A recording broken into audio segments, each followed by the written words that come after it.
So this is how to access the test if you are working from a cell phone or an iPad or some kind of mobile device. Step 3, it tells us we're going to take the test, and we need our 6-digit ID number. That's going to be important to log in.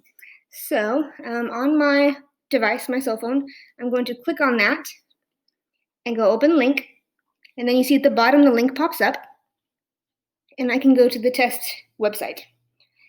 Here I'm going to go ahead and put in my student ID for both my username and my password. Okay, and sign in. All right, here is my test taking website. In the middle it says select a test to take, and there's only one test in there right now. And so I will click on that test. Okay, so as you can tell, it's a little hard to see on this particular direction of screen. I can turn my phone sideways, and that's probably what I would recommend. It's a lot easier to see that way.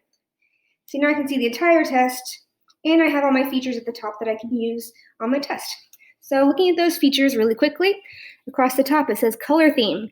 This is where you can change the text color or the background color. The button next to that is your speak options.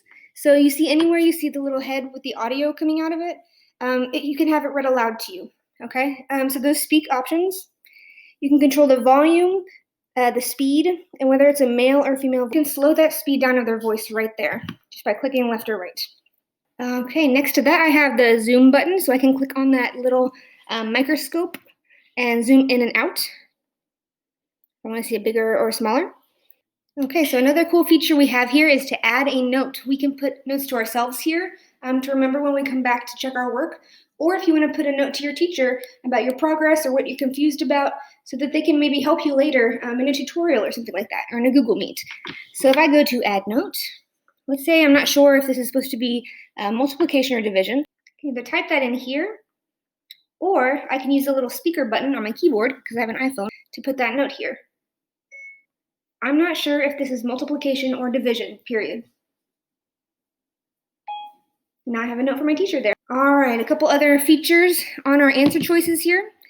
This little dash on the right side right here with the circle around it, that will help you eliminate your answer choices. If you mark one out on accident, you just press it again and it'll bring it back for you. If you want to flag it to come back to remind yourself, you can press that little flag button. And then at the end of your test, it'll remind you to come back to that one. Okay, let's go ahead and have it read out loud for us. In a track meet, there were 4 teams. Each team had 12 students. How many students were in the track meet? Okay, and it'll read my answer choices as well. If I double click and highlight some of this text, notice behind my buttons there's a highlight and read selection right here. So if I click one of those, then I can have it highlighted or read out loud to me, just that one section. So if I speak it, meet, there were 4 teams. Or I can press my highlight button. Okay, as soon as I'm done with my test, I can click review and submit on my screen, and it will remind me of the ones that I still have flagged or have unanswered. So as soon as you're done, just hit submit to score. So that's about it. Good luck on your test. I'm sure you're going to do fantastic.